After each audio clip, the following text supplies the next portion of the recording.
Welcome, welcome to the Earthborne Games podcast. We're all back here, all four of us, the Fab Four, as we're more commonly known.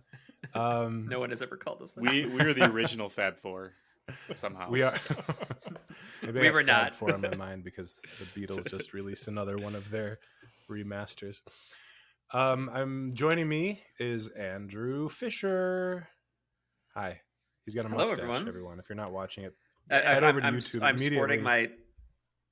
sporting my Ted Lasso mustache. For those of you amazing. who can't see us, yeah, it's from the Halloween costume. I actually like when you cover up my hairline because it's pretty different than Jason Sudeikis's. I make a pretty decent Ted Lasso, so I think it worked out pretty well. I thought you looked pretty great. I kind of half expected you to wear the costume again tonight.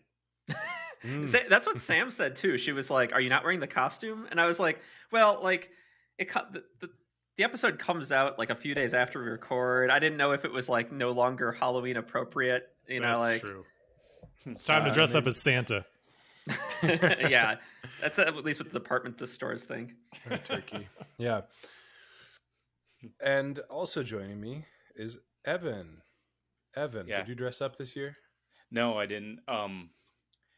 We handed out candy, and it was real fun. I have like a really cool custom made Jason Voorhees like hockey mask that I got from someone like some Canadian guy who made hockey masks for real.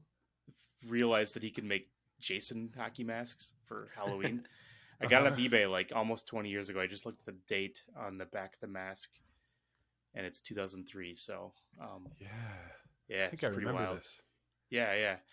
So, but I didn't dress up. But I do have a beard. My facial hair hasn't changed, like Fisher, because I'm always ready to dress as Kyle Katarn from the Star Wars Expanded Universe.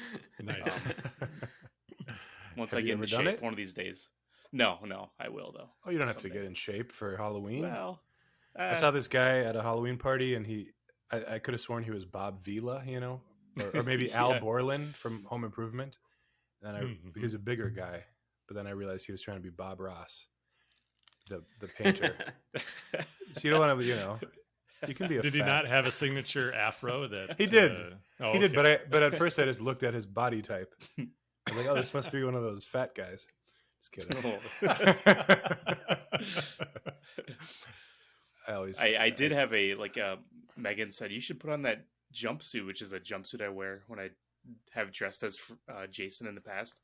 And I went upstairs to try it out, and it does not fit like it used to. So, Oh no! That's all right, this man. work from home stuff has been killing me. Just Well, embrace I'm it. going to blame it on COVID. That really screwed me over. But yeah, Big is beautiful, you guys. And we're also joining me is Andrew Navarro. He's back from Italy, and Hello. Tell us about it. You got an Italian haircut. I for did. one thing. Well, it's very similar to the haircut I had prior, which was an American haircut. Because I showed them a picture of my haircut, and the woman did an excellent job. Yeah, I'm back from Italy. I was saying in our little pre-show discussion that I'm very sleepy right now because I'm still jet lagged because we just got back a couple days ago, and my body thinks it's approximately 2 a.m. right now. So I am ready for bed, but instead I'm going to do a 2-hour podcast. So get ready.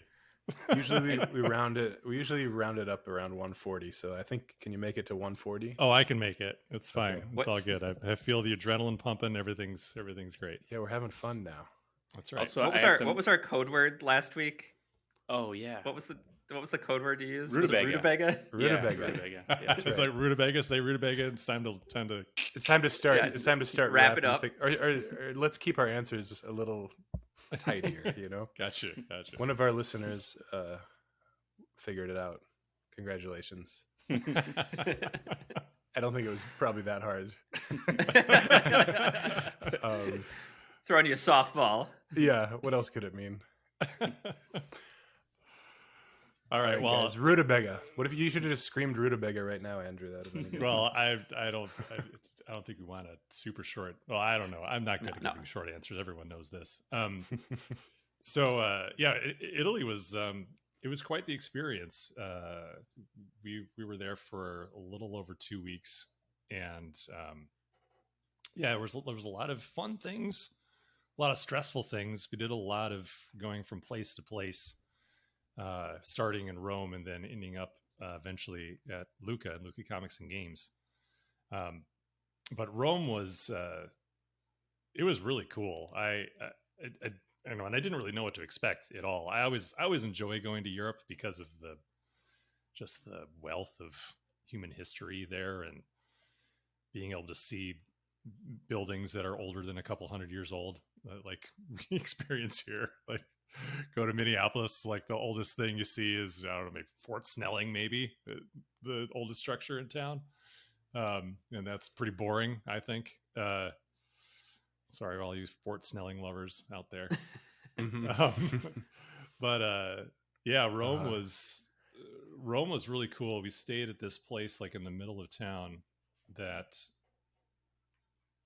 was like just around the corner from the Pantheon, which is this 2,000-year-old plus temple that was originally built to multiple gods and then eventually claimed by the Catholic Church. And it was it's interesting going in there and just how powerful that place feels. It was really cool. And we also ate breakfast right out in front of it, which was fun. Wow. So yeah, it's just kind of there, it's like, some this scrambled cool eggs thing, and outside it's totally free. Yeah. Yeah, exactly what I had. Scrambled eggs and espresso. The espresso out there was so good. Oh, man, yeah, I tell you what, that was one of the best things. The espresso and the house red wines at every restaurant. Just so good. Like the espresso, everyone there knows how to make good espresso, and it's almost like no one in our country knows how to make good espresso. I know. You push, come back. All they do is, they push the stupid button. The espresso comes out. They're like, here you go. It's like thin. It barely has any crema on it. It's just garbage. Yeah. But everyone in Italy makes it all with, like it's all hand tamped. It's all done properly. It's all like thick and so good. But also somehow, even though it tastes and feels stronger, the effect of the caffeine isn't as let's say medicinal as the caffeine here in the States, where it just, if I have 3 shots of espresso in an Americano or something, I feel like I'm just bouncing off the walls. But in Italy, it's just this nice, nice delicious thing. It's so good.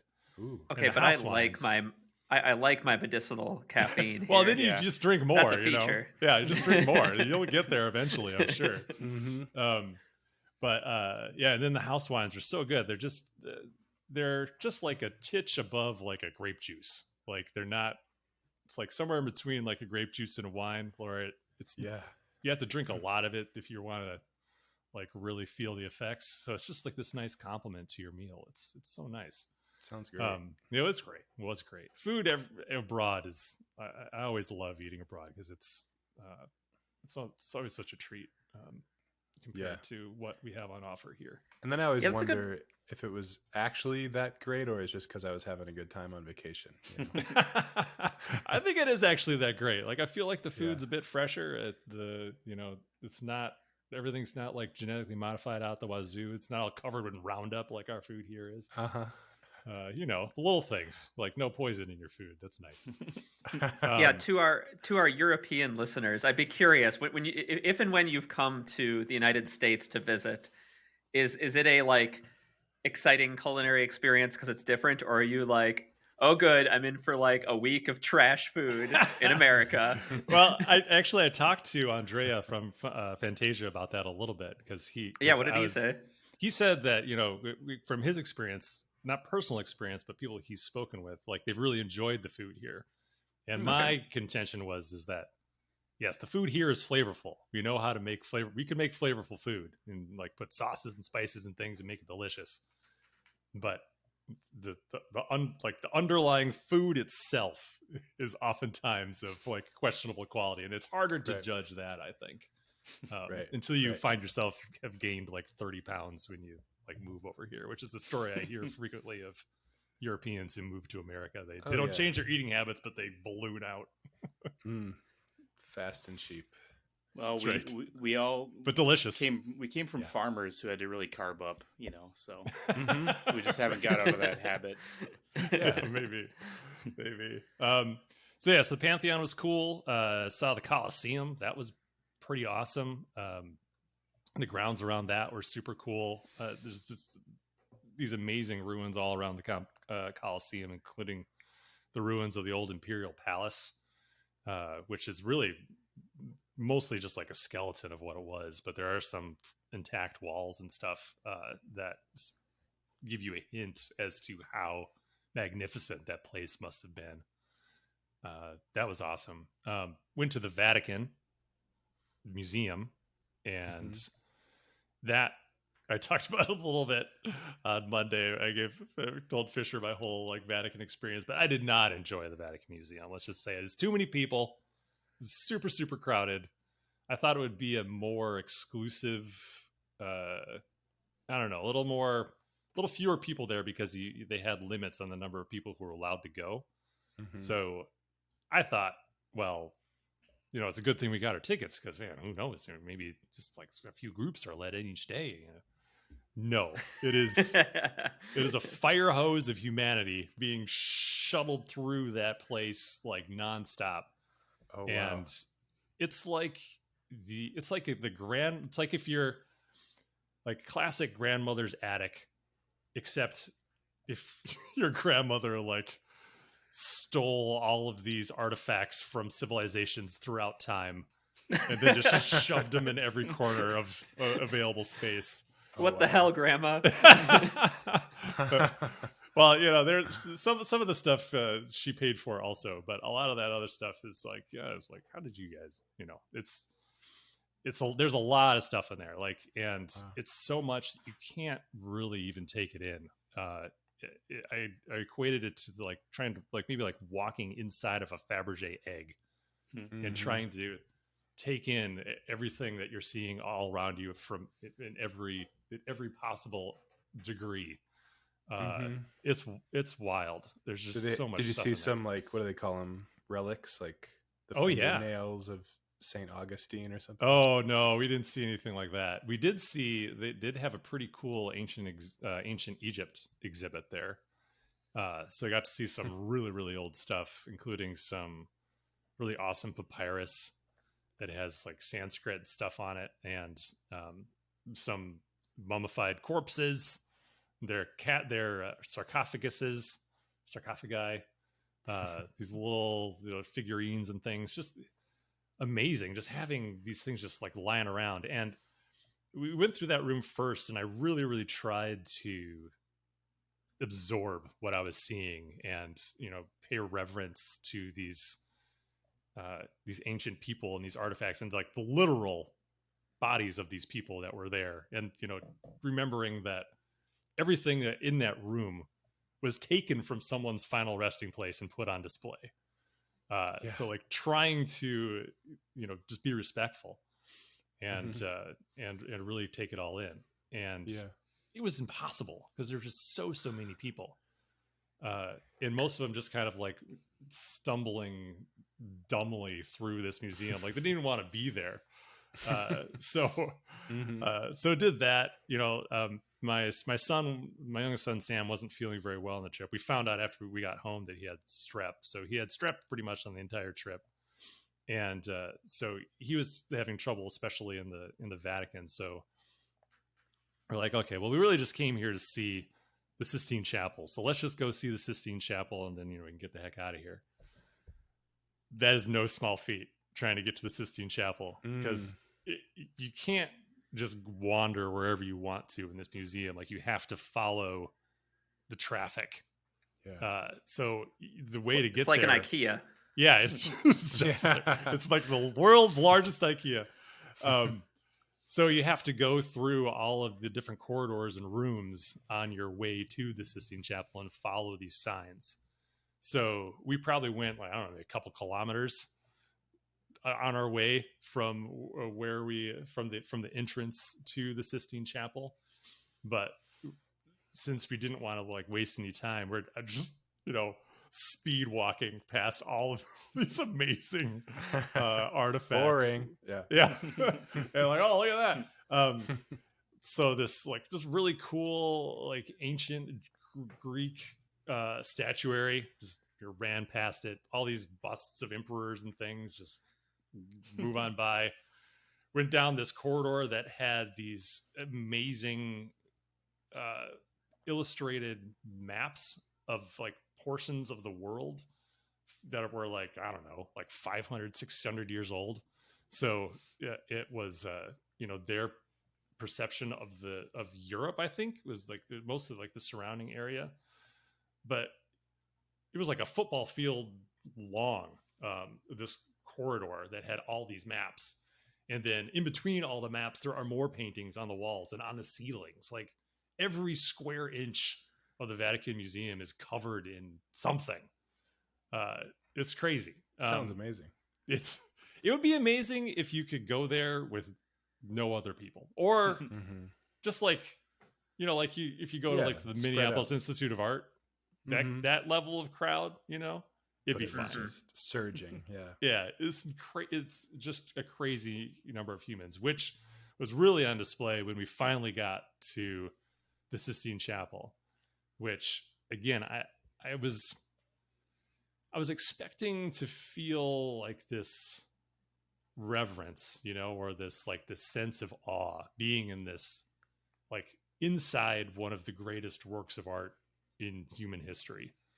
But instead, I just felt super irritated by all the people in there were packed in there like sardines. And again, there's so much happening in that place. So many paintings going on. It just kind of boggles your brain. And, I looked up, like right in the center, they have, Adam like reaching out his finger to God. And like, oh yeah, there it is. That's cool. And then, had the Garden of Eden over there and a couple other famous panels that I'd seen before. And that was kind of neat.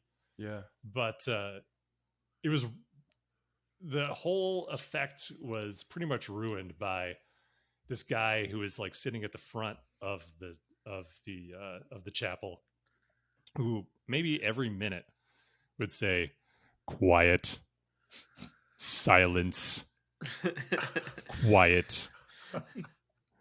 What? Yeah, really loud. Yeah, through this like loudspeaker. It's were like, people? Man, they were heeding that. There was kind of like a low murmur, kind of consistently. Look at that. Yeah. Yeah. Exactly. That multiplied by a couple hundred people. So anyway, we did that and then got the hell out of there. Got the hell out of the Sistine Chapel. Didn't swear while I was there. And so I don't, if you're ever in Rome, just buyer beware going to that place. It's go on a Tuesday. I think we went on a Tuesday. And go on a Wednesday. It probably would have been all right to go there like during the pandemic, and they maybe had like precautions, extremely decreased attendance. I don't know, but maybe you go on like an obscure Catholic feast day or something. Yeah, or break in the middle of the night. Yeah, that would be cool. I think it would be phenomenal to be there, with a reasonable number of humans, just so you could take it in. You could probably spend months in that place, just drinking in all the history there. It's something else. I was just thinking of what a nightmare being a curator at that place must be. Oh yeah, just both because of the number of people, but also just like collections that huge that they must have like a small army to just curate that museum. Yeah, I'm sure. And that doesn't even count all the things that they don't have on display, right? I mean, they have all those like secret well, I guess they're not secret, but they have all of that stuff that they have, tucked away that they're not showing anybody. Mm-hmm. Got to keep track of that too. So that was an experience, that's for sure. And then after that, we went to Venice for a couple days. Venice was interesting. It was the being in a place where there's no cars. Everything's just walking around on foot, and then you can travel on the canals. It was pretty interesting. I don't know what we would have done there if we were there for longer than a couple days. It seems like a place that'd be really fun for people who love to shop. Oh, like it was like the most amazing medieval shopping mall. I'd shop one of the there. top 5 in the world. Yeah. To me, that sounds like I could get like a broadsword and maybe like some Just walk chainmail or around. something. I didn't see any broadswords. I was very tempted to buy a suit. There was a really good looking suit there Ooh. that wasn't too Italian crazy suit. expensive. Yeah, Rachel was really nudging me to buy that suit, but I didn't do Okay, it. but how many occasions? I'd your find current occasions. life? You just wear it one day. Yeah, every Thursday I'd come over to your place wearing that suit. All right. Anytime I left the house. So, not very often. It was pretty interesting. I also I told this story to Fisher and Evan already. Should I tell the performance art story? Oh yeah, that was pretty weird. It sounded it sounded like a fever dream. Yeah, go for it. Yeah. So while we were there, a friend of one of Rachel's clients was also in Venice, and he invited us to go see a piece of performance art at a university there in Venice. And I really didn't know what it was. I had no clue. But it's performance art, so I had some idea of what it might be, just generally speaking. But it turned out there was this. So in this courtyard, so in Venice, like all the buildings are pretty much like almost like right on top of each other. There's every inch of space is taken up. So there was this old courtyard that had this old stone well in the middle of it. And around this stone well were maybe 6 people, all wearing white plastic suits. And connecting them from their legs were like plastic walls, like almost like they were part of a living kiddie pool. Mm-hmm. So imagine these people all standing there, evenly spaced, with these white plastic walls that coming pretty much from their hips, and then connecting and creating a circle. And then there were about 5 people inside of that circle. One person sitting on top of the stone well with his head down, and everyone else just kind of standing and staring blankly forward. And there was this quiet kind of ambient music playing that eventually started to pick up because there was a DJ there, and the DJ started playing. And as soon as the DJ started playing, from the corner of the courtyard, there was a man manning a industrial-sized bubble cannon. And he just started shooting this intense stream of seemingly unending bubbles up into the air and into, like, on top of the stone well, and continued to fire bubbles into there until, like, eventually the bubbles just filled the space that was being contained by the people wearing the wall pants.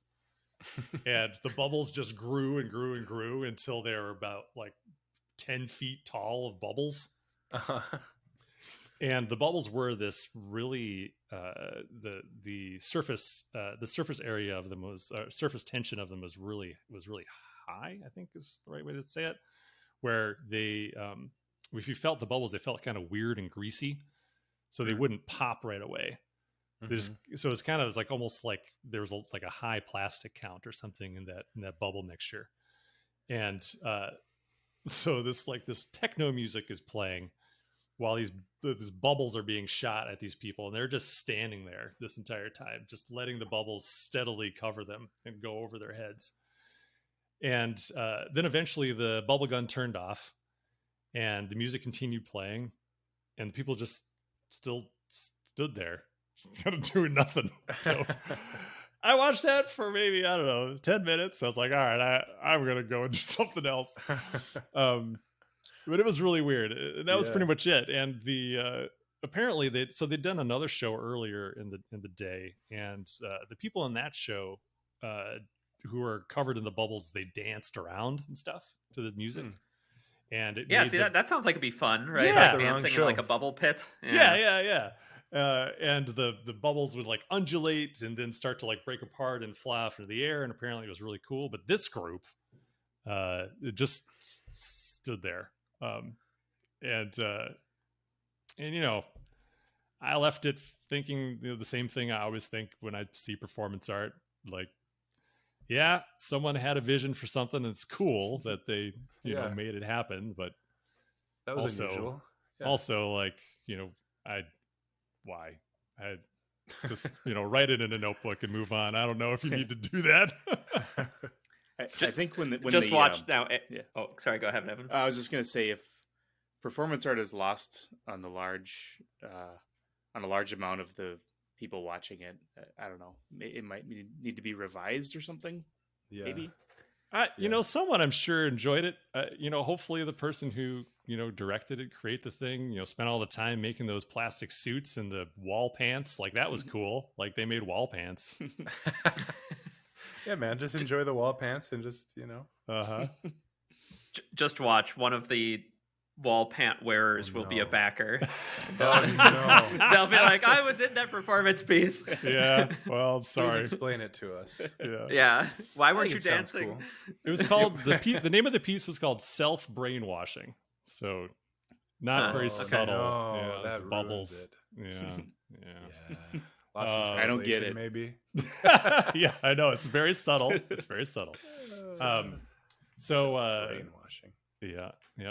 So after Venice, we went to the Cinque Terre, which is a series of 5 interconnected seaside villages on the Italian Riviera.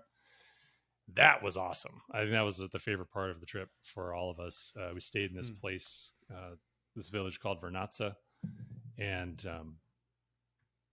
it was beautiful. It was totally our speed. So there's no cars there. You could only get there by train. I think one of those villages you could get to by car, but for the most part, the traffic is reserved for deliveries and things into town. You can't just like drive in there as just a person.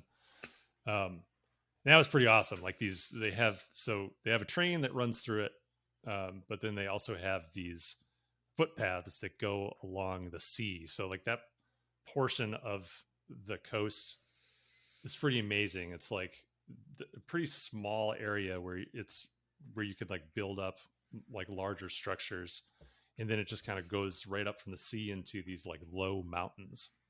So there are all these like really cool tall residential areas and then shops beneath, and then up the mountains there are these tiny little houses and all these stepped gardens and farms. It's gorgeous. This area is the setting for the Pixar movie Lucca, right? Yes, it is. Yeah. We went to the pretty. Town that it was based on. Cool. They had some Lucca paraphernalia there. Of course. Yeah. It also looks like that. Have you played that game called Townscaper? Oh yeah. It kind of looks like that too. Yeah. It does. Is so cool looking. Yeah, it was really cool. So we went on a couple hikes. We went to the town to the south and then the town to the north. And both of them were about, hour and a half, 2 hour hikes. Pretty, very reasonable, pretty easy. So lots of up and downs on the first one, but, walking up all these very clearly very, very old steps.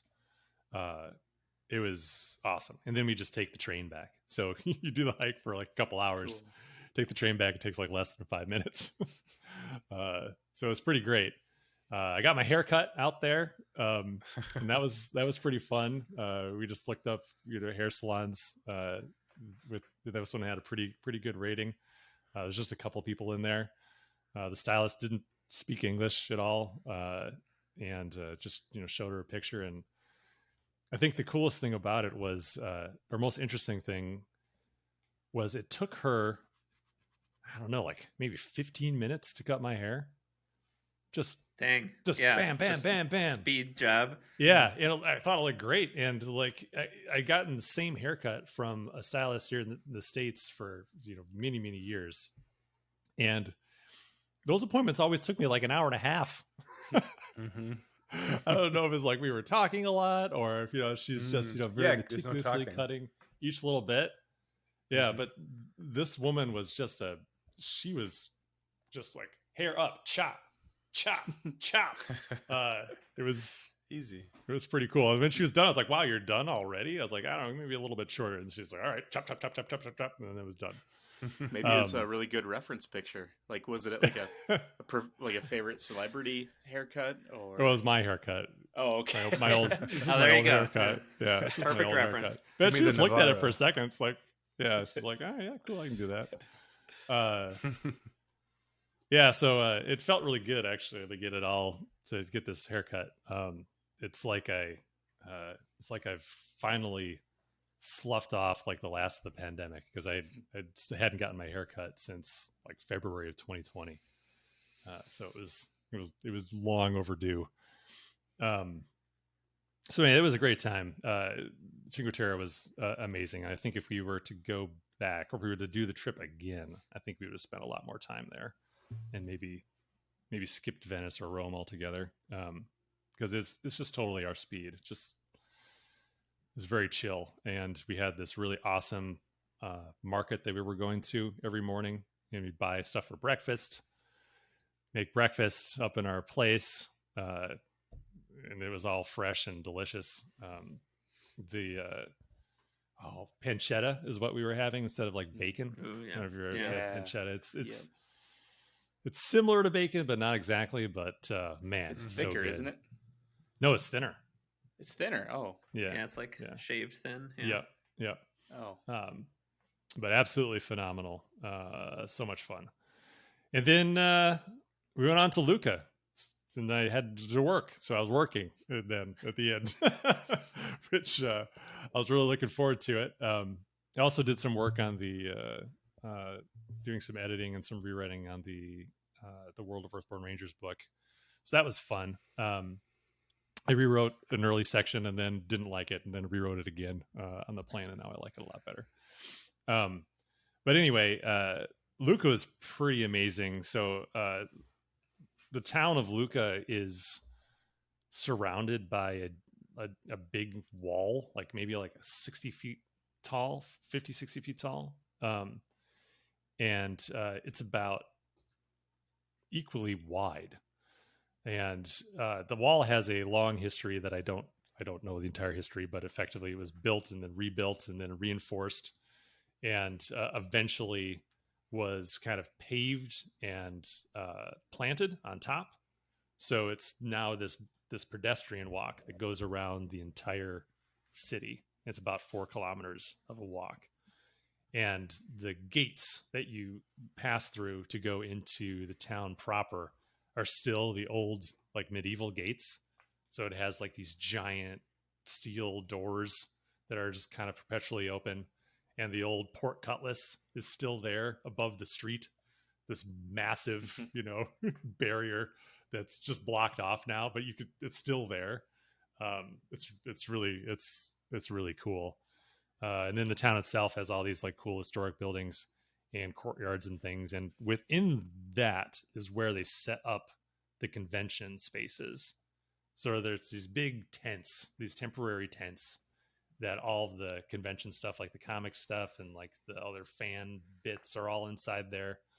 And they're all just kind of spread out all throughout the town. And then the game area is just outside of the walls. And that was probably the largest tent. And going in there, if you're familiar with Gen Con, I'd say it's maybe about a third of the size of the exhibitor hall at Gen Con. Still pretty big, but also more spacious. Like there's not a lot of, I didn't see any of the super crammed areas like there are at Gen Con, where you have some people who have huge booths and other people have like a space that's smaller than this room, or like as big like as my desk. Yeah. So there wasn't anything like that. Everyone had a pretty decently sized booth with plenty of space. And yeah, so the thing, so I've already told the story to Fisher and Evan, but I'll tell it to you, Anders, and our listeners. So on Thursday night, so the show started on Friday, right? Yes, the show started on Friday. It goes Friday, Saturday, Sunday, Monday, Tuesday. I think the last day was today. So on Friday, I had an appointment like at 9:30 a.m. at the Fantasia booth to demo the game. I had lots of appointments with people to content creators, bloggers, and stuff to show the game, talk about the game. My first one was like at 9:30 in the morning on Friday. So went to bed on Thursday night. Woke up in the middle of the night, like around 3:30. Is it cutting out for you guys too? And I felt like, oh, did we lose Anders? Uh-oh. Anders, we're losing you. No, he's back. Okay. He's back. Oh. Host enabled low data mode. Okay. Everyone else is still recording high quality. All right, very good. Hello?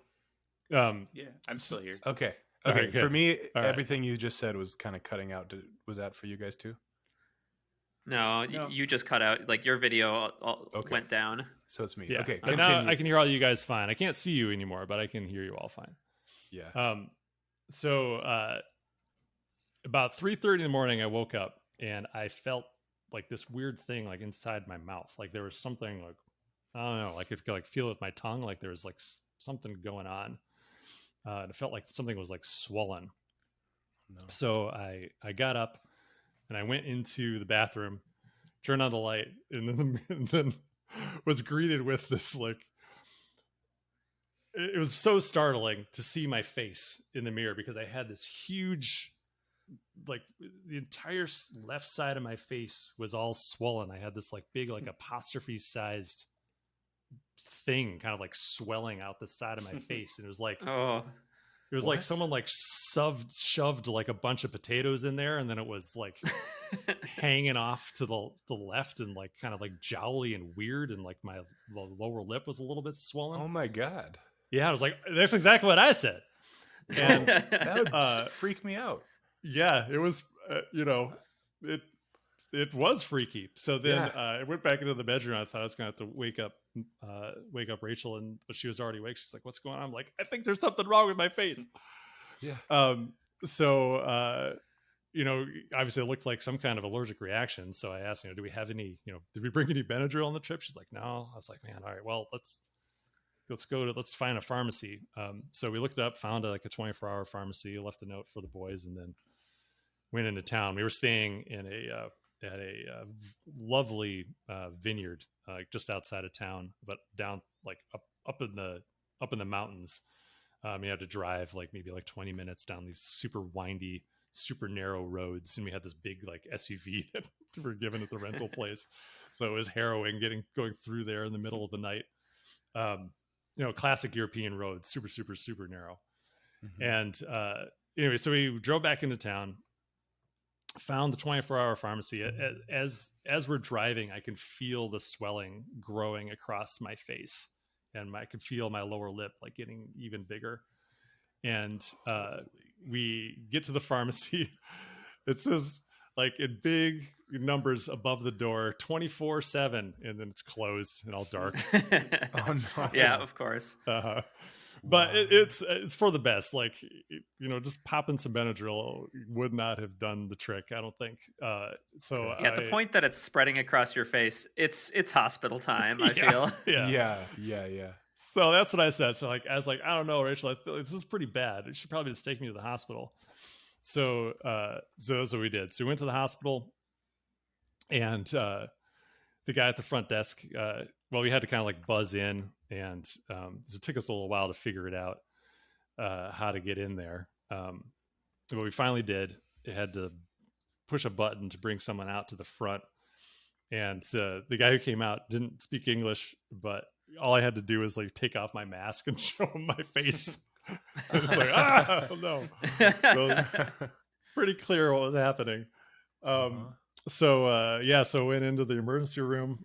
Thankfully, the doctors there spoke pretty decent English, and so they gave me some IVs of some antihistamines and some steroids, and then I think it was like helping like keep the swelling in check, but it wasn't necessarily going down. And then they were checking on me. It was maybe about an hour in or so, a little bit more, and they asked me something. I tried to speak, and I could barely move my lower part of my mouth. I couldn't like articulate my lips to speak because my chin was all swollen and my lips. Yeah, oh my God, it was awful.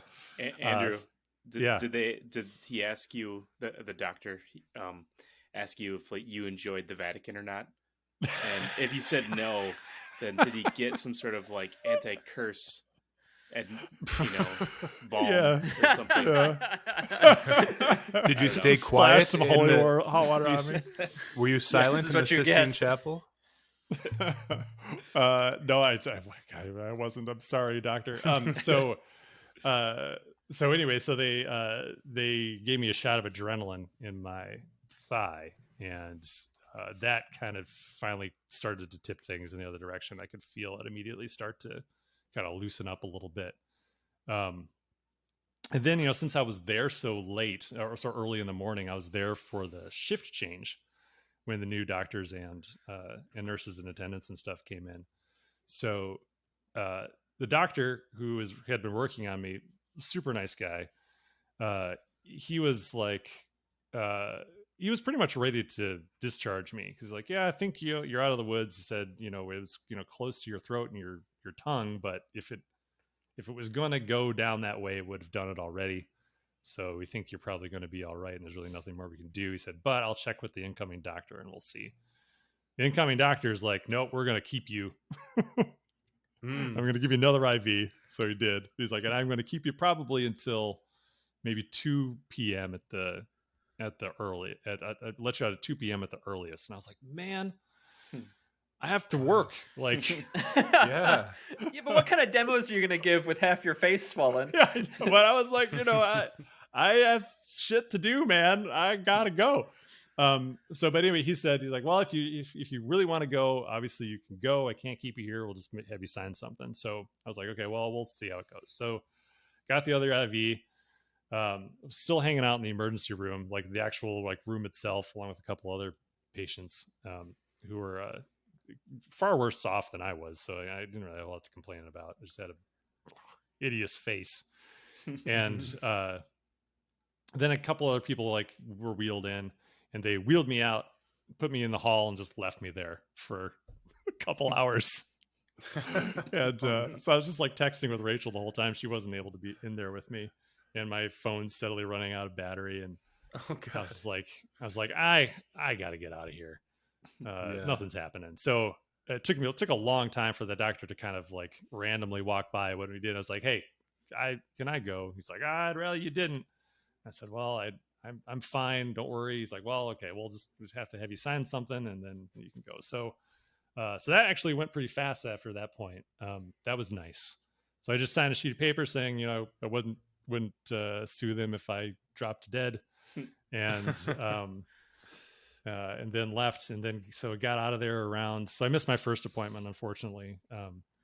But then got out of there, left noon, and went back to our place, showered, got back to the convention in time for the second appointment, which is at 2:30, and then just did the rest of the show after that.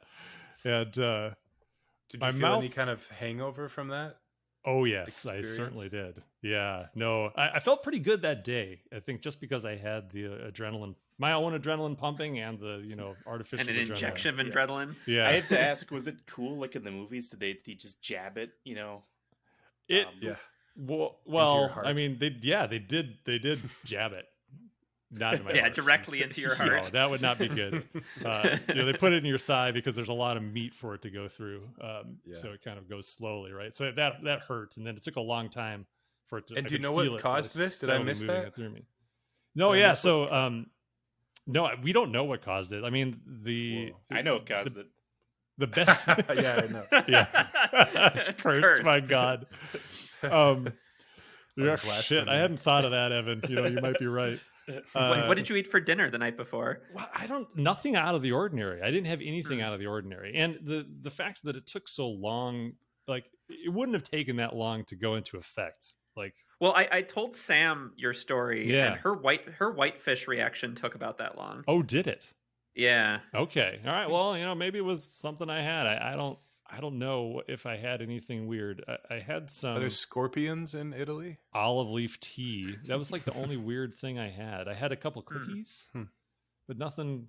No, there was nothing weird. No insects? So that's the only thing that the people at the emergency room thought of was like maybe it was a spider that like climbed in my mouth and bit me, and then I ate it or something.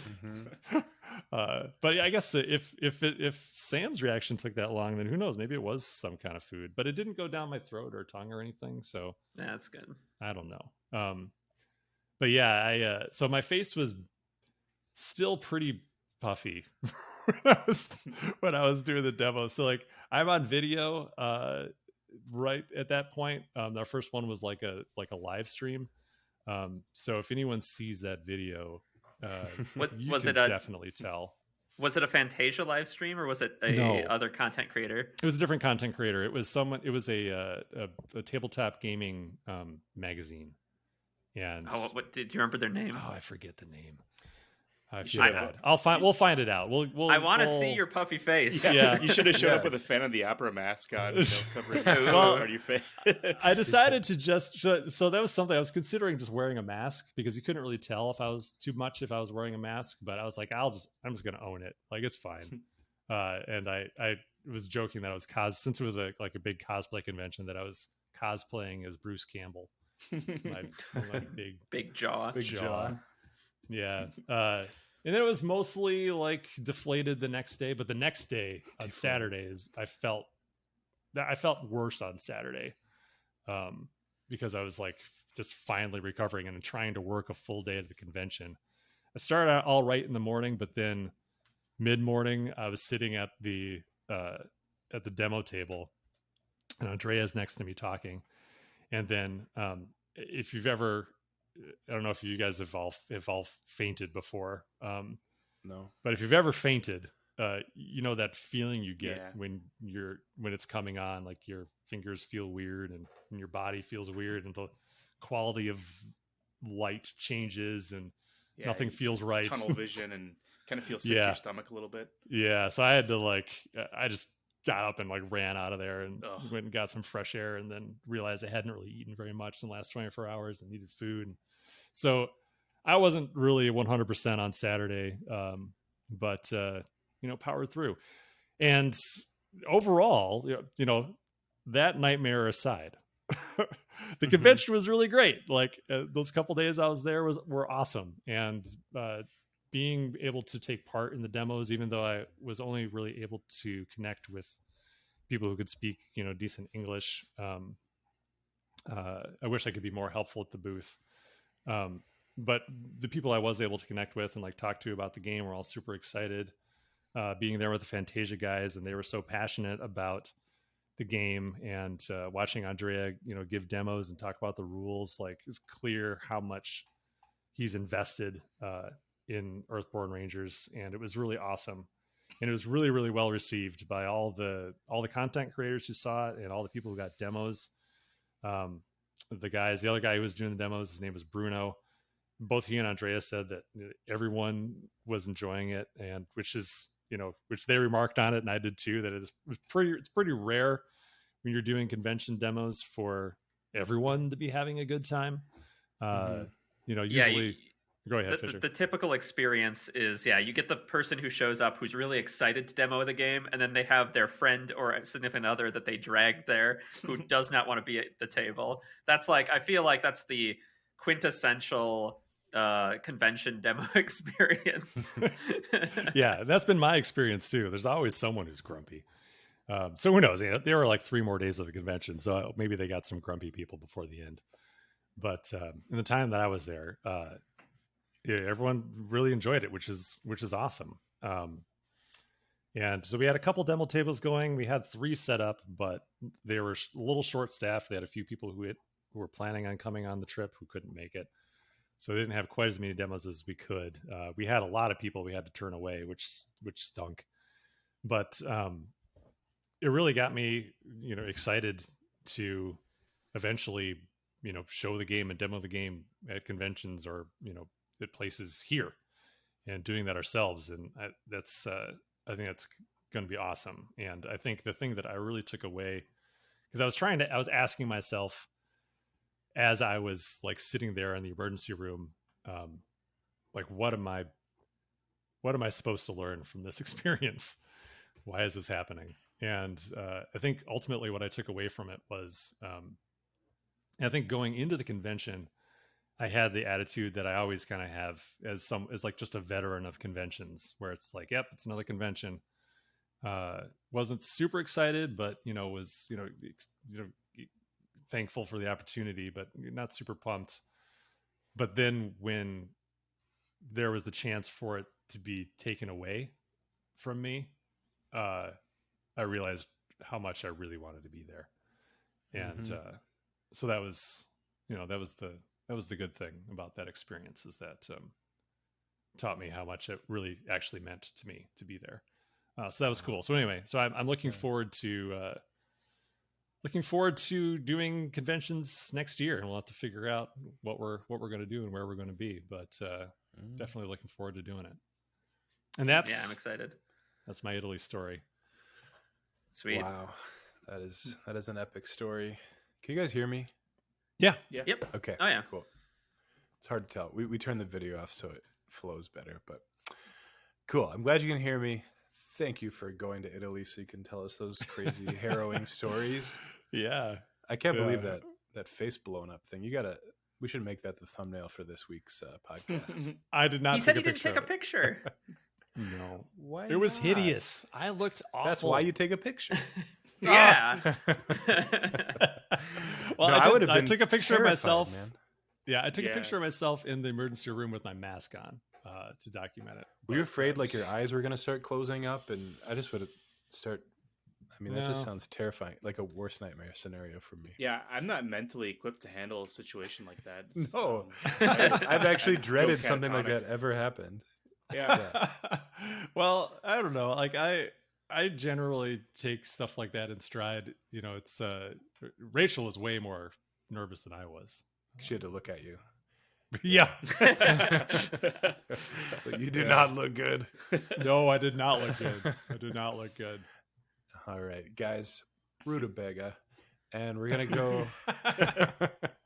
We're at 52 minutes already. We got more to say. We want to talk about the game a little more. Let's jump right into some listener questions. Yeah, we only got a couple this week, so that's good. We got one from Zoltan, a repeat questioner, I think. All repeat questioners this week. Anyway, Zoltan says, is there still a foreteller implementation in the works? Andrew Navarro mentioned this in a Kickstarter comment last year.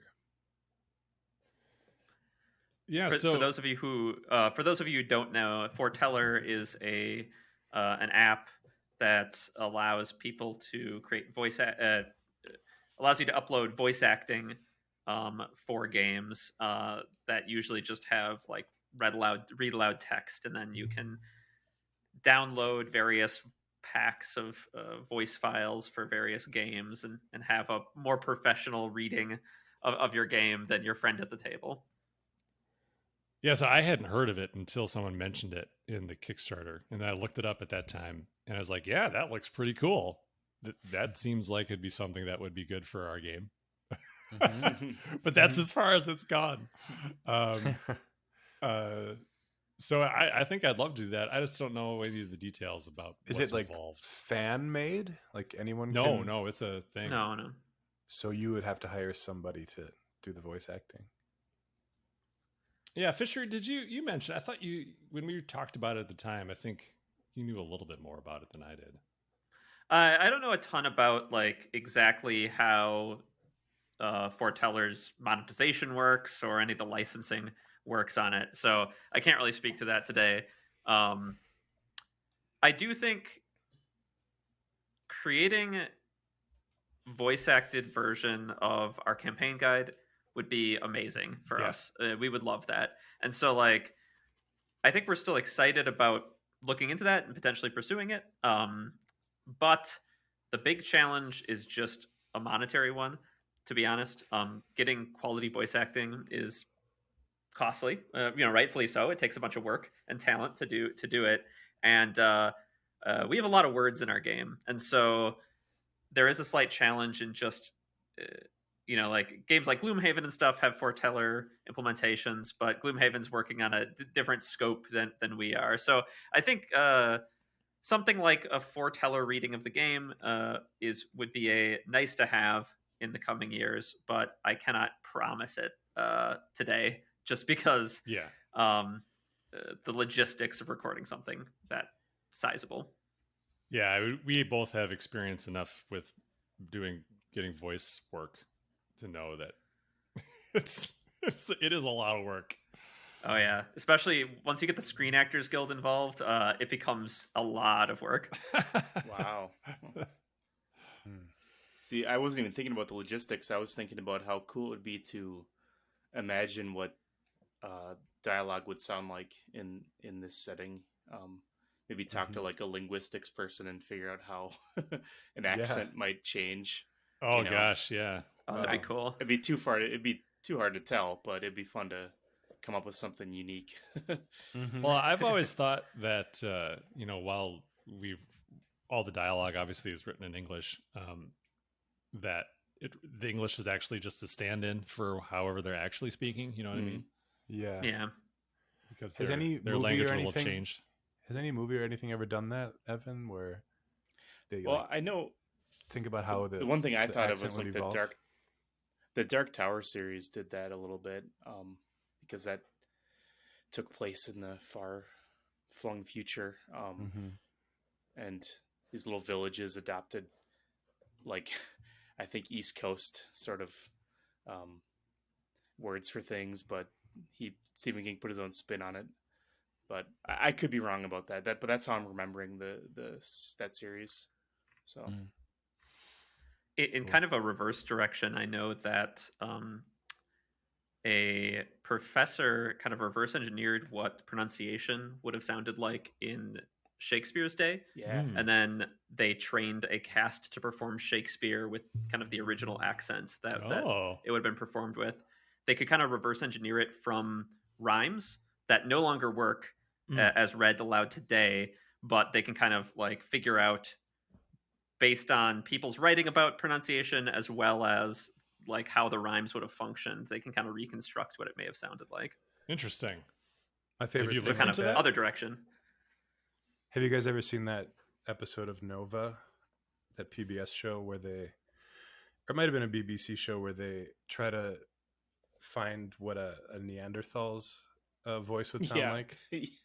Yeah. No. That is amazing. They do little 3D models of their vocal cords and like factor in all these things, and it's like about half an hour before they get to the point where they have this like actor there who's gonna like take their direction and try to like speak the way the scientists think a Neanderthal would speak, and they're like pushing in on his chest and stuff to like recreate what the size of the Neanderthal's chest, and his voice is so funny. Yeah. That's a video I watched. 1, 2, 3. Yeah. Megan and I watch that video every once in a while.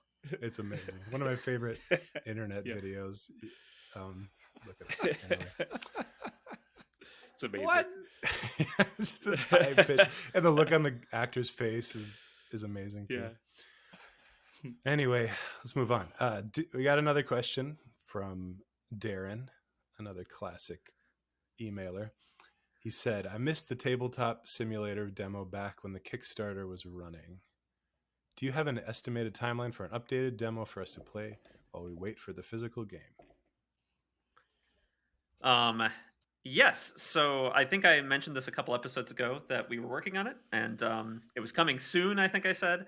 And I am sorry it's not available yet.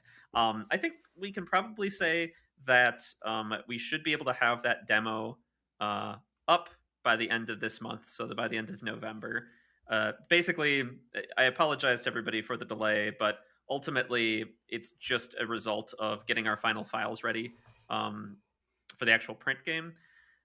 We don't really want to upload a tabletop simulator version of the cards until we've gotten the actual cards kind of into a good state, and so and kind of a final state.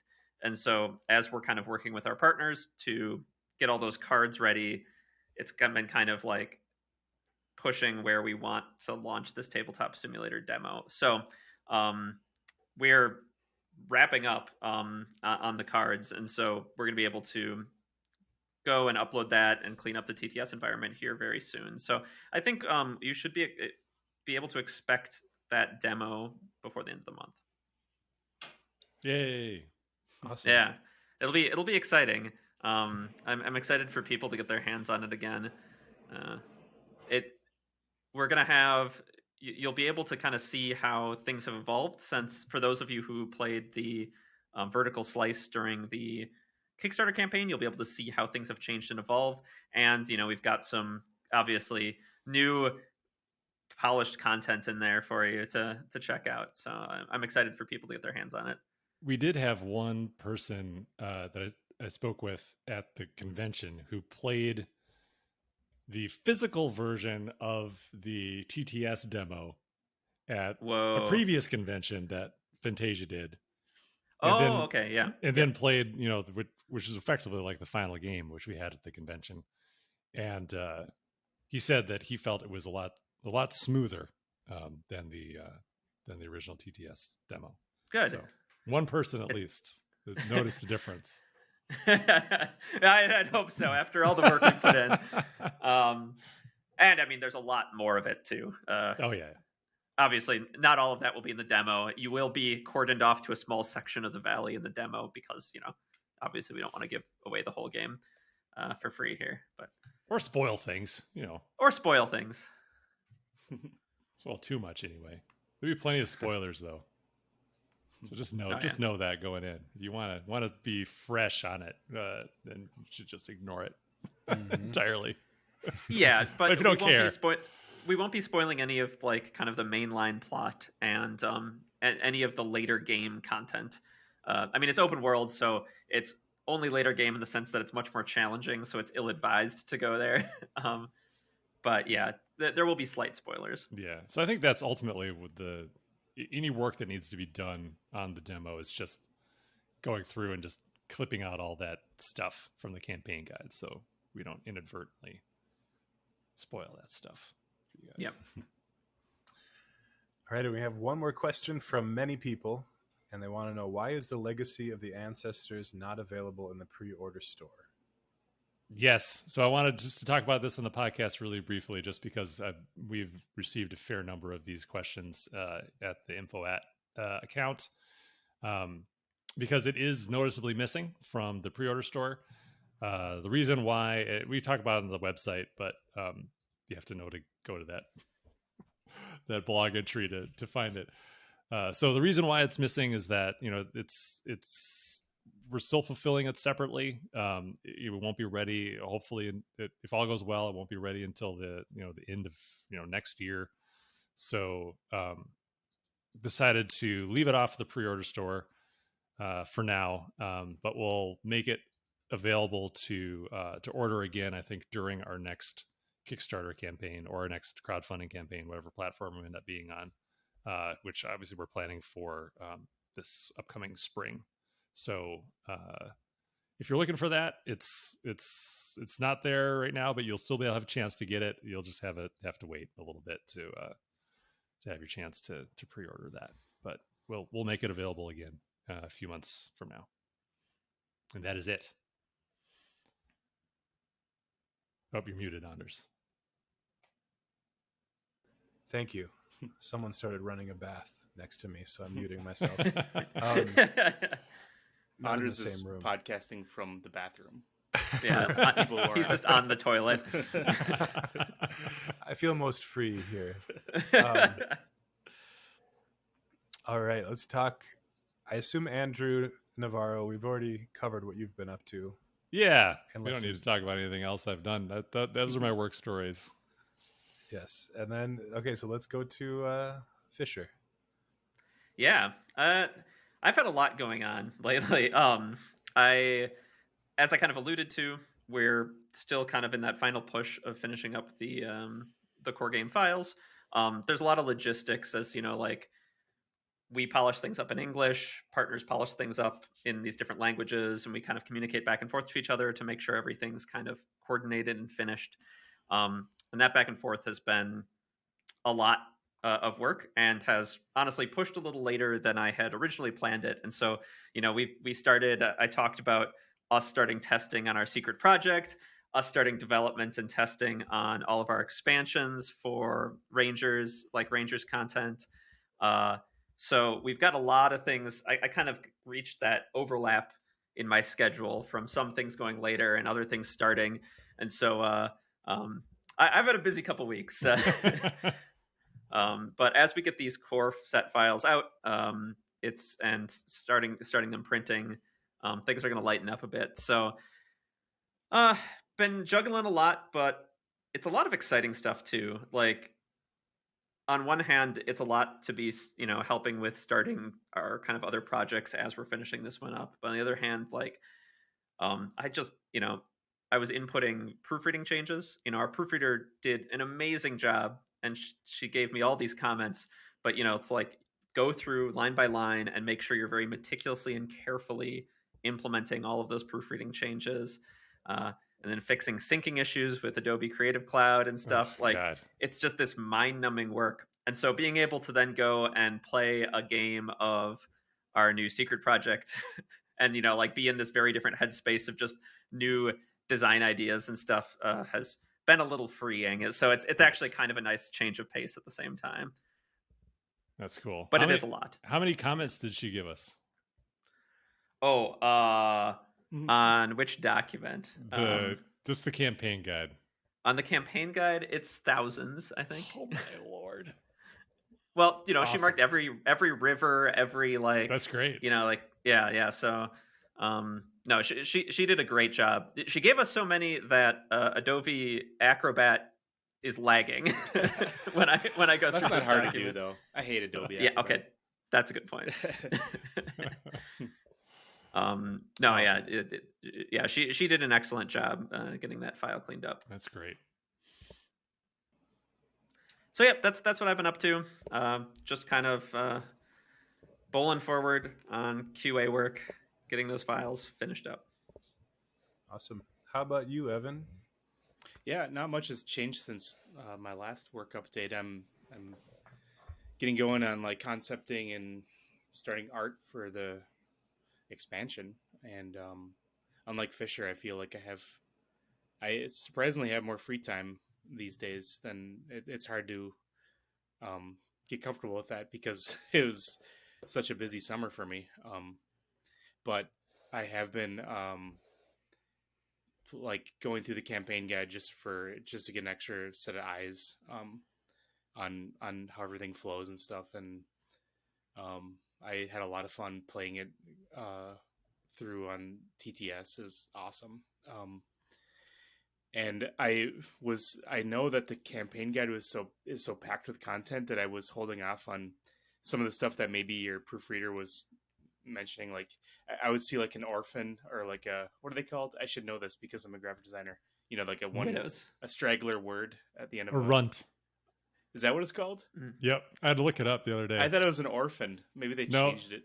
Oh. No, runts are like words by themselves. I forget, orphans and widows, I think they go to the other page. Oh, okay. Yeah, they're like lines. That's right, yeah. Popped. I would see those. I'm like, you know what? I don't know if this document can handle this edit or something because there's so much stuff. It's going to throw everything off. So it's a lot of fun to go through all the myriad like little side quests and missions and stuff like that. So that was really cool. Excuse me. That was really cool. And like I mentioned last week, I've been just working on concepts for Ranger designs and stuff like that. So yeah, those sketches you showed off. I think it's the first one, the one with the hood. That one, That one's so exciting. I got really excited by that sketch. I don't know if that was the The first new one, Artificer? but oh yeah, Yeah, the Artificer. Yeah. Yeah. And I got a Yeah, little like bit of a the- cough because our daughter brought something back from daycare like a month ago, and I haven't shook this cough yet. So I'm with you. Welcome to parenthood. Yeah, yeah, our kids started daycare the same day, right? yep, And have Yeah. you been sick since then? I have. yeah. Right away the first week we got Yeah. sick, and then it just took a long time for it to just go away. Just it's so humbling because I thought I had such a great immune system. I was like, oh man, You've just been wearing a mask for the last. I haven't been years. sick in 3 years. And then all of a sudden Yeah. just reduced to this, coughing fits and stuff. But Sucks. But that's my work update. It's really exciting to just start laying groundwork for the next thing. It's so cool. Very exciting. Yeah, seeing Joe's sketches, seeing both of your guys' sketches kind of come in on the visual design channel has been Are you talking very about the exciting. next project, the secret project, or something else? Oh no, this is just stuff for all our different Rangers expansions. I gotcha. Legacy Okay. of the Ancestors, as well as other kind of future Rangers content. We've started, like we started a decent chunk of the design work on it, and then starting art now that the core set art is all finished. Exciting stuff. Yeah. Alrighty. Well, we've made up time. Yeah. What's it? Really well here. So let's talk Express about some update. stuff. Yeah. Some stuff we're into.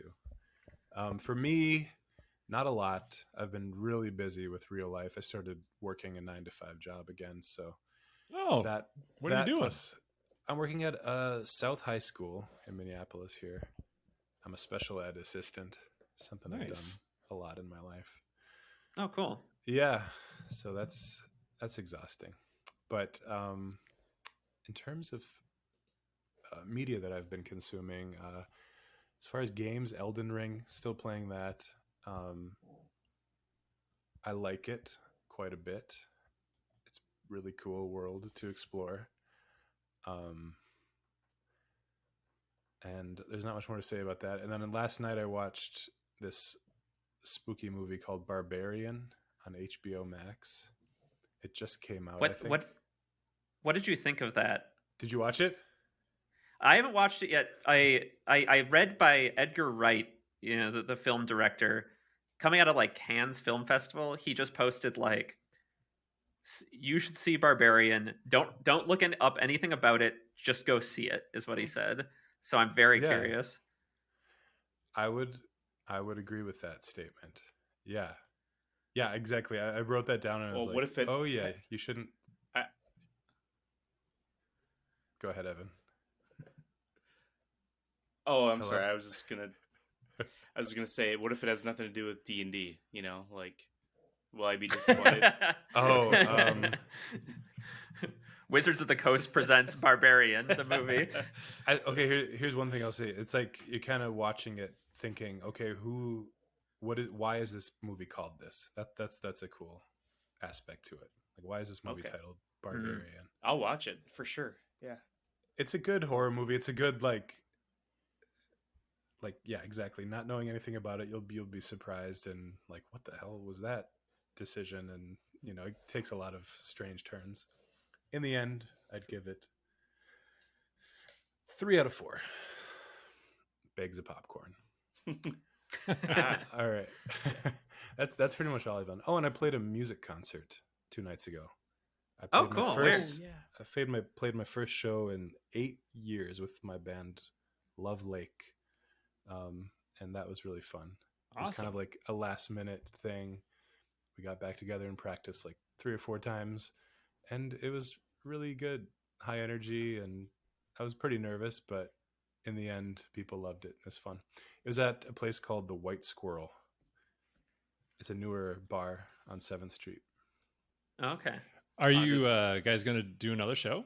Yeah, we'll do more. I'll let you guys know next time. Awesome, yeah. Yeah, you totally should. I didn't tell many people because I was a little bit like, this is our first,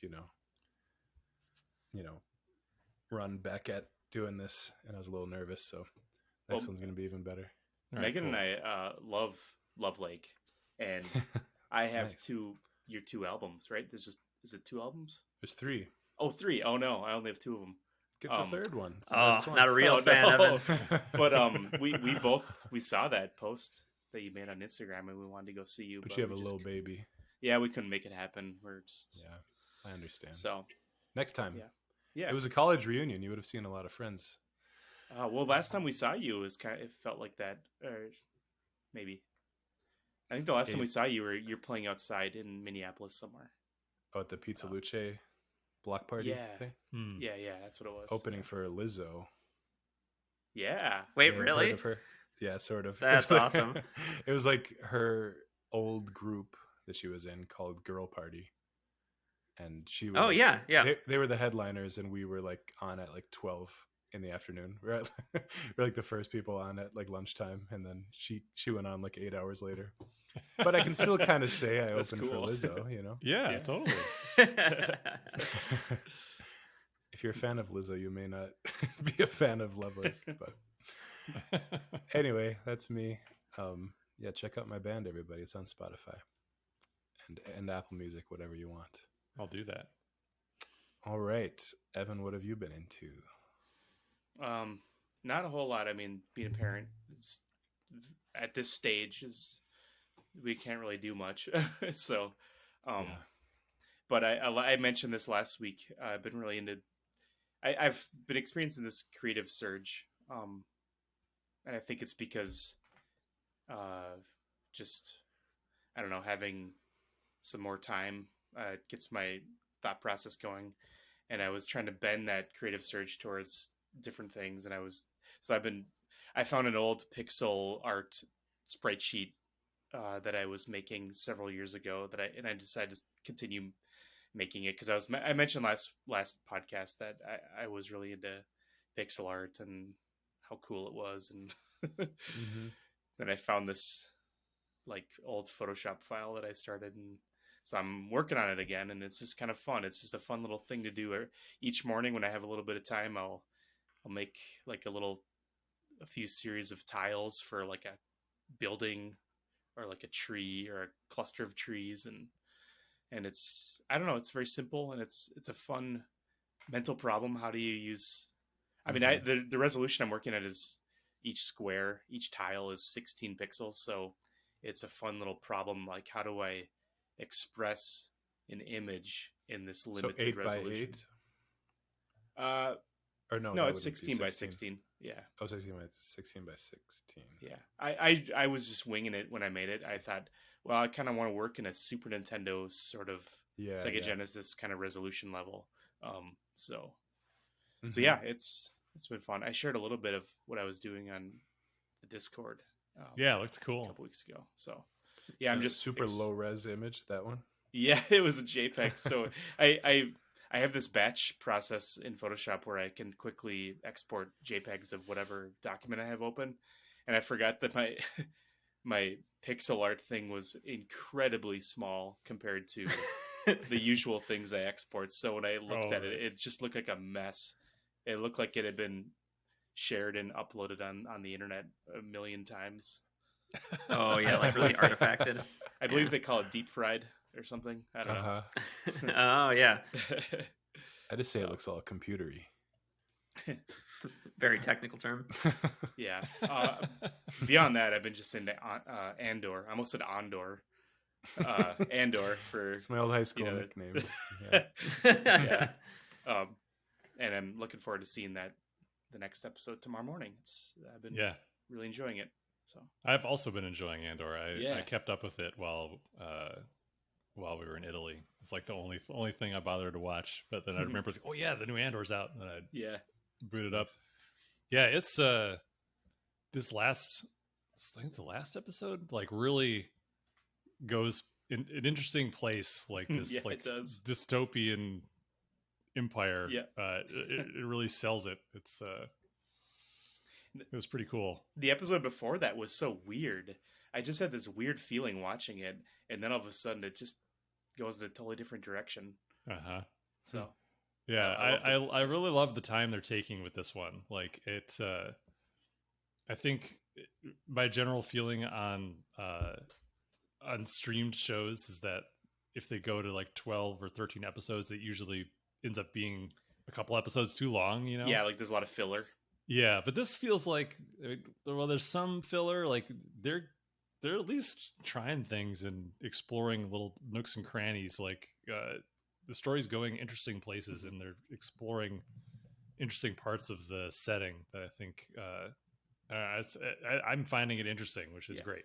I have this feeling like it hasn't suffered like other Disney Plus shows have suffered, where like maybe they during production they decided to go a different direction, and then all of a sudden there's like a weird a weird change of pace or mood to account for this change of direction to maybe fit into the continuity of the Marvel universe or something.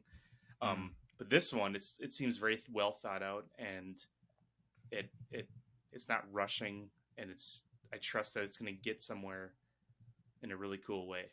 Yeah. Well, you probably jinxed it now, but I know. You know. I know. Sorry, Thanks, everybody. Oh. That's me. That's you. Yep. Cool. All right, Fisher, you haven't had much time for media? Yeah, no, I have not had as much time, mostly because of the aforementioned work stuff. So I haven't got as much TV or games played. On that though, one of the games I have been playing, because it fits in nicely when you don't have much time, is I've been checking out Marvel's Snap. Ooh, I want to try that. Mm-hmm. It's quite good. I actually went into it with a lot of skepticism. I just like the simplicity of it concerned me. I wasn't I was just a little unsure about it. I wasn't sure I was going to enjoy it, but I've actually been really getting into it. And it's so is it yes, like Andrew? Is it Pokemon Snap except Marvel stuff? Like no. What's the Snap? So the Snap is the eponymous Snap is a mechanic in the game, and actually it really makes it. I started playing it, and they don't introduce the Snap mechanic right away. And so it is just a simple card game where you have 3 different areas that are pulled from a random selection of areas. These locations you can deploy cards to, and you have a 12-card deck. All your cards have to be unique, and you play for 6 turns. Every turn you get 1 more energy than the turn before it, and then you spend that energy to play cards, and you want to have the most strength at each area, and you can only play 4 cards maximum to each area. So you're just putting out cards, and you want to have the most strength, and you need to win 2 of the 3 areas to win the match. Okay. Does your energy carry over? Like if you don't spend all your energy? Okay. And one thing, so you just get that really 1 energy, 2, 3. One thing that drew me to it was you play simultaneously. You play your cards at the same time, right? Yep. Yeah. So you both kind of decide what you're going to spend energy on, and you can't see what your opponent's doing.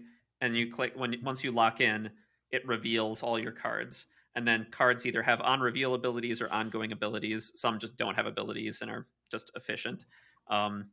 And so you have to kind of play this game, and like they have all these different interesting abilities.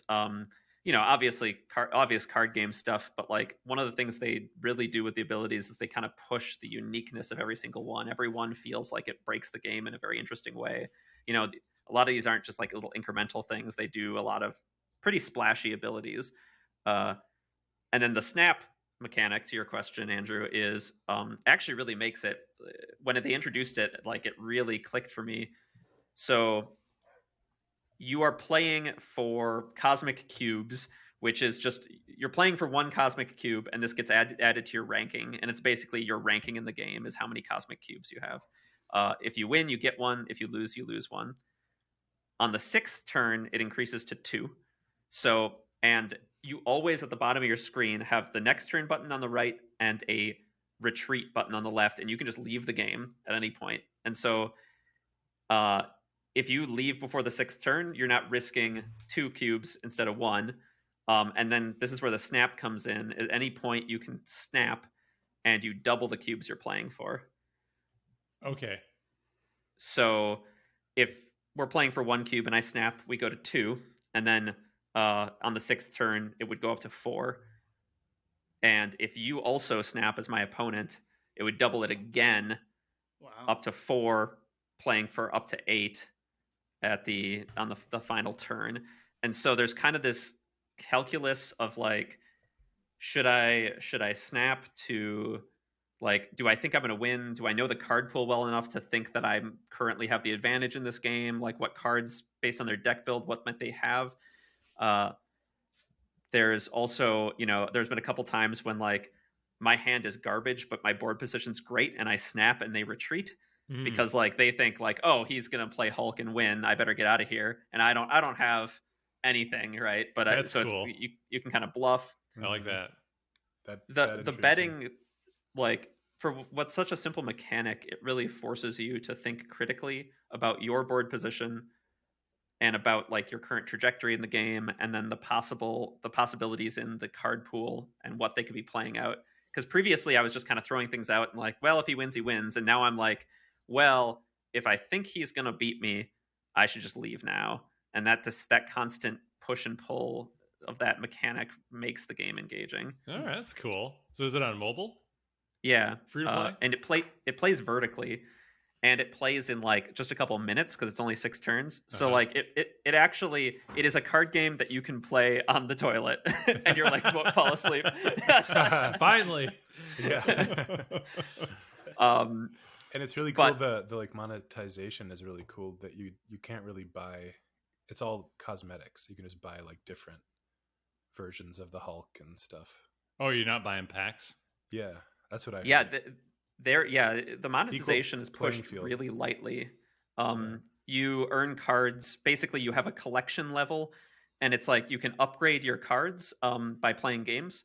And when like they start playing, and then they get upgraded, so the art pops out, like in Rangers, and then it upgrades, and so the art's 3D, and then it upgrades again, and there's an animation. And so as you upgrade your cards, it adds to your collection level. And it fills a bar, and like as that bar goes up, it unlocks more cards. So you basically just get cards from playing.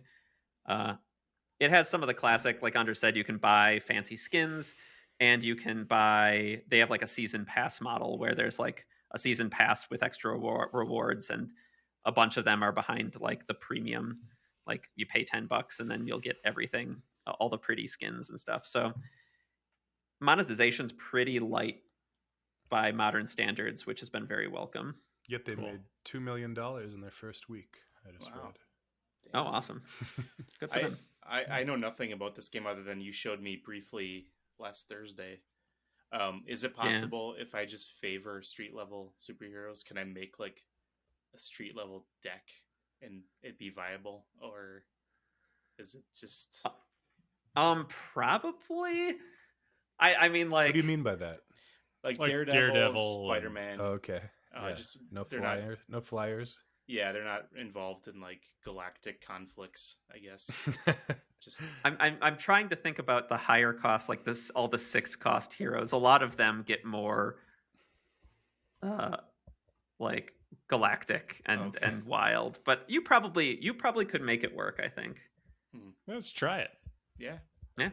Well, I would have to get the game first, and I'm the only I just play like Wordle on my phone with like Megan and my mother-in-law, so I'm kind of behind the times when it comes to apps. Oh man, I know all the great apps. I do have Tichu on my phone though. That's pretty cool. Tichu? Yeah. The thing I'll say for Snap is the short play time really makes it a lot more. It fits into your life a lot better. Yeah, that sounds really appealing. I don't feel like I could start a Magic Arena match, while I'm waiting for my doctor's appointment, or like even a Hearthstone match. I might like get called in and like I've still got 3 minutes left, right? But with Snap, I'll start, right? Like, oh, we got 2 rounds left. I'll just play it down here, and as I'm walking into my appointment, Yeah. So it fits into your. I've felt like it fit into my life a lot better than a lot of other mobile games. Can you message your opponent, or is that forbidden? Just like some emotes, I'll, like I'll snarkily like taunt them for snapping if I'm gonna win. Awesome. The other game I want to give a shout out to is played for Halloween this weekend with some friends. I was hanging out with some friends for Halloween, and we were between either watching Barbarian, Anders, or playing this game, which we decided to play, which is The Quarry. Oh yeah, yeah.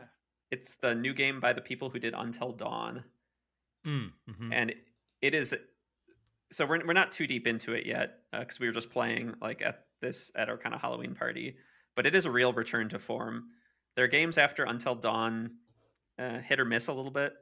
This one feels like a modern version of Until Dawn in that it like is this like beautifully presented like slasher flick where you're playing as the teenagers in the slasher flick, right? And we've been and like there's something like just a authenticity to the writing that wasn't in Man of Medan or some of their kind of the follow-ups till Until Dawn.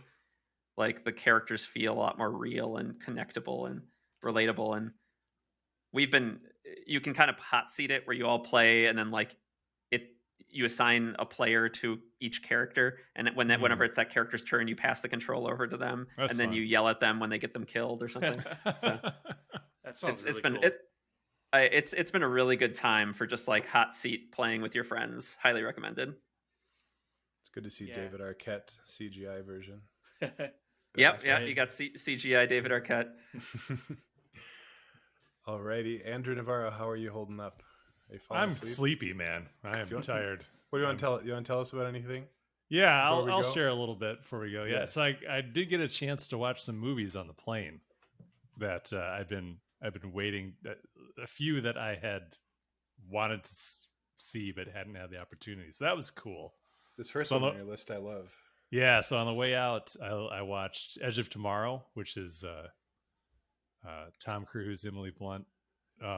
Oh yeah, that was a good movie. Yeah, it was awesome. I really liked it a lot. Yeah, me too. Groundhog Day, except war against aliens. Pretty phenomenal. Enjoyed it quite a bit. And then I followed that up with Snowpiercer. Ooh, and that was a lot. I was to say a real pick me up after that. I know all the rest of the movies I watched were like really grim. Yeah. So I watched Snowpiercer, and then I followed that up with The Revenant. And is that the Leo movie with the bear? Yeah, yes. That's what I was gonna say. Okay, is there a bear attack in that movie? Yeah. There is. Did you guys see that movie? Yeah, I actually haven't. No. I've seen parts of it. I thought it was good. I think watching it effectively at the end of a transcontinental flight was probably not the best. On the tiny screen in front of you? Well, I don't mind the tiny screen so much. I had my headphones, so like the sound I think really kind of makes up for the size of the screen. Yeah. But that movie is very slow, very, very ponderous, and just incredibly depressing. But it was pretty good. It's like an art film. Mm-hmm. And also it was beautifully done. And then on the way back, I didn't watch very much. I spent a lot of the time writing, and but I did make time to watch The Northman, and that movie was all right. I don't know. That was the Viking one, right? It's a Viking one, yeah. It's like a Viking. It's kind of got a fantasy elements to it in a way. It's got one of the Skarsgårds in it. Yeah, right. Yeah. And it was the main character's not a nice person. No one's good. Like, there's no good people in that. Those film. Are hard movies to watch. Yeah, like they're all kind of monstrous in their own way, and the thrust of the film in general was just about revenge. And it doesn't really change a whole lot, even though it kind of tries to. I thought Ethan Hawke was great in it, though. He was phenomenal as the king at the beginning. He really chews up the scenery. Same with Willem Dafoe. He was really good in that too. They both have pretty small parts, but really, really good. But yeah, I don't know. It was all right. I wish I'd watched something else or done something else after it was over. It just kind of took off my headphones, like, oh, okay, well, that was that. But I did on the way back play a lot of this game called 2048. Was it like numbers? You Yeah. click Oh yeah, it's like push together. It's like threes, right? Yeah, it's like it's just a threes, grid where you're pushing numbers together, equal numbers to create bigger numbers, and they add up, and you're trying. You have a grid, and you're trying to not get your grid filled up. And I was watching Sam play it. So that's pretty cool.